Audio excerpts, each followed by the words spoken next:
전능하사 천지를 만드신 하나님 아버지를 내가 믿사오며 그 외아들 우리 주 예수 그리스도를 믿사오니 이는 성령으로 잉태하사 동정녀 마리아에게 나시고 본디오 빌라도에게 고난을 받으사 십자가에 못 박혀 죽으시고 장사한 지 사흘 만에 죽은 자 가운데서 다시 살아나시며 하늘에 오르사 전능하신 하나님 우편에 앉아 계시다가 저리로서 산자와 죽은 자를 심판하러 오시리라.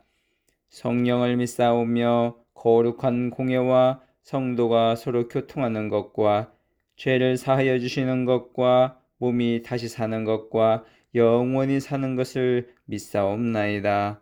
아멘.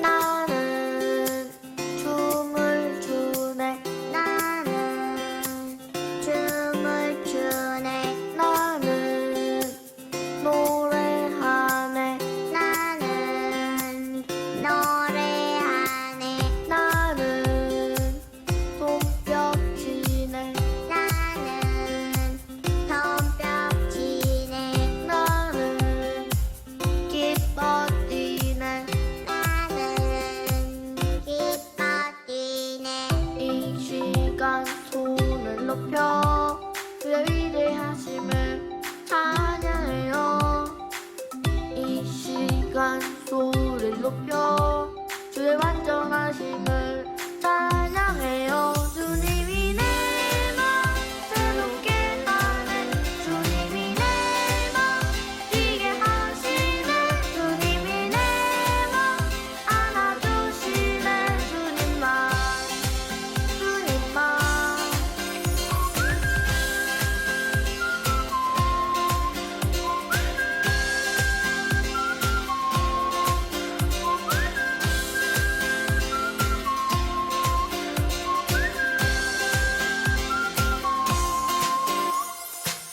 나는 춤을 추네 나는 춤을 추네 나는 노래하네 나는 노래하네 이 시간 손이 높여 그 위대하심을 찬양해요 이 시간 소리 높여 주의 완전하심을 찬양해요 주님이 내 맘 새롭게 하네 주님이 내 맘 뛰게 하시네 주님이 내 맘 안아주시네 주님만 주님만 주님이 내 맘 새롭게 하네 주님이 내 맘 뛰게 하시네 주님이 내 맘 안아주시네 주님만 주님만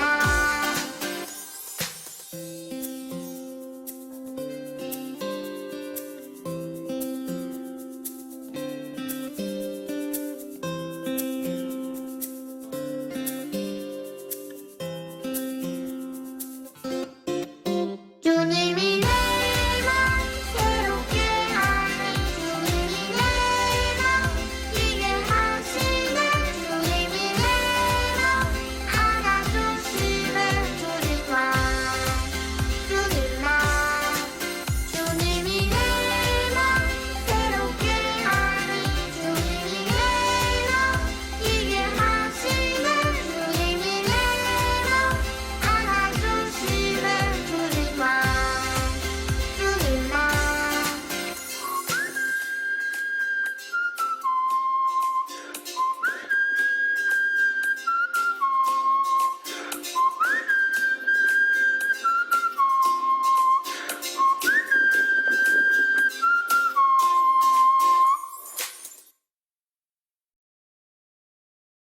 사랑이 많으신 하나님 아버지, 코로나로 인하여 이 시간 각자의 자리에서 예배를 드립니다. 몸은 서로 떨어져 예배를 드리지만 하나님을 사랑하는 동일한 마음으로 함께를 예배를 드리오니 기쁘게 받아주세요. 저희 시천 어린이부 친구들 한 주간도 생활하면서 하나님 보살핌 안에 있게 해주셔서 감사드립니다. 서로 떨어져 만나지 못해 많이 아쉬운 시간이 너무 길었습니다. 이제 곧 만나서 함께 웃고 기도하는 시간이 올 수 있으리라 믿습니다. 그때까지 친구들 건강하게 지켜주시고 몰라보게 자라있을 몸처럼 하나님 사랑하는 마음도 크게 자라있게 도와주세요. 새로운 전도사님이 오셨습니다. 정시찬 전도사님을 통하여 말씀 전해질 때에 성령님 함께 하셔서 은혜 받는 귀한 시간으로 이끌어 주세요. 함께 만나 교제하며 찬양과 기도 드릴 날이 속히 오기를 간구드리며 예수님의 이름으로 기도드렸습니다. 아멘. 오늘의 본문 말씀은 마태복음 9장 3절에서 5절이에요. 오늘의 본문 마태복음 9장 3절에서 5절이에요. 사울이 길을 가다가 다메섹에 가까이 이르더니 홀연히 하늘로부터 빛이 그를 둘러 비추는지라. 땅에 엎드러져 들음에 소리가 있어 이르시되 사울아 사울아 내가 어찌하여 나를 박해하느냐 하시거늘 대답하되 주여 누구시니까 이르시되 나는 내가 박해하는 예수라. 아멘. 오늘의 말씀은 바울의 방향이라는 내용으로 말을 전하고자 해요. 네, 친구들 반가워요. 오늘 한 주 추석 잘 지내시기를 바랄게요. 그럼 설교 시작할게요.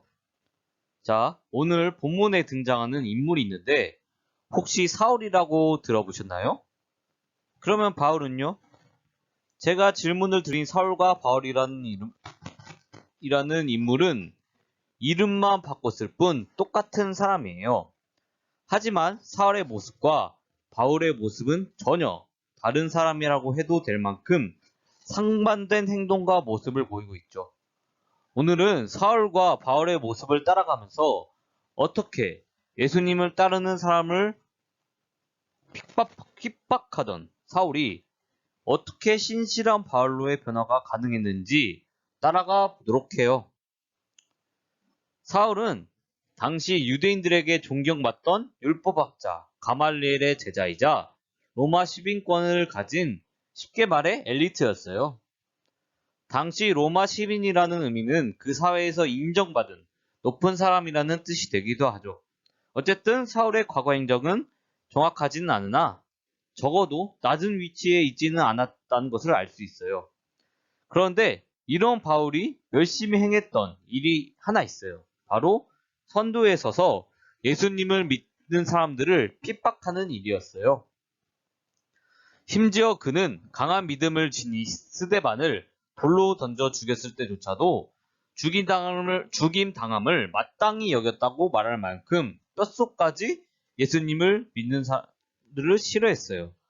하지만 곰곰이 생각해보면 당시 사울이 정신의 이상이 있거나 무식해서 이런 일들을 벌이지는 않았을 거예요. 단지 자신이 지금까지 배워왔던 것들, 경험과 이해해왔고 믿어왔던 율법에 의하면 예수님이 구원자라는 주장이 도저히 이해되지 않을 것이라 추측돼요.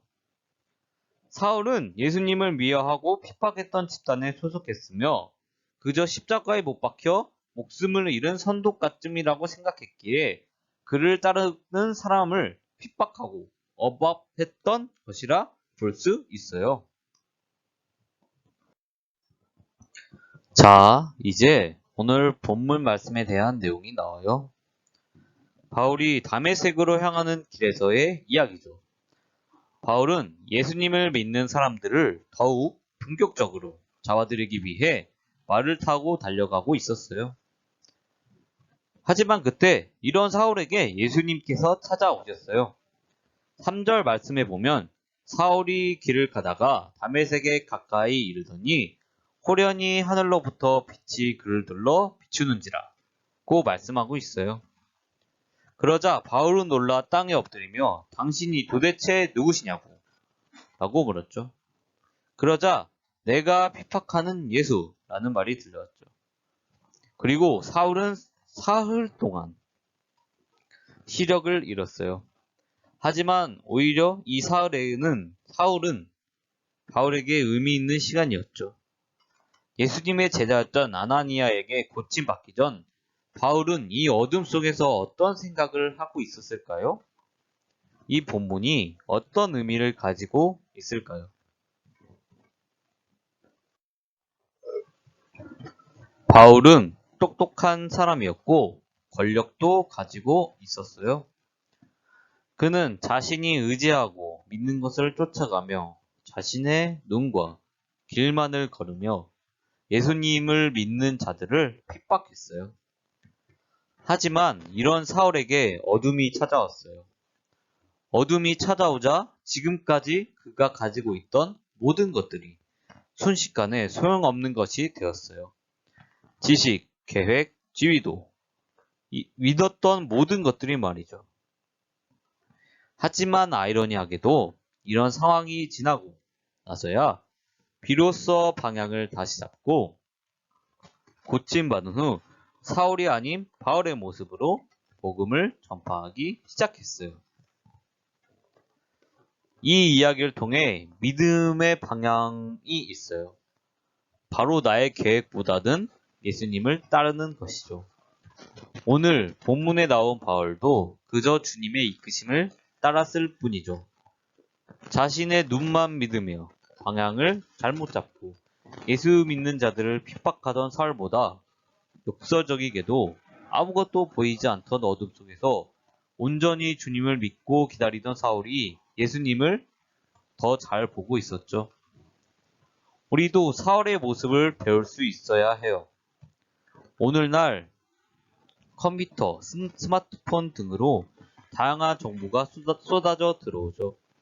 다양한 즐길 거리도 생기지만 우리 어린이들이 무엇가 옳은지 아니면 앞길이 잘 보이지 않는 어둠 속에서 어느 방향으로 가야 되는지 갈팡하는 경우가 종종 생기죠.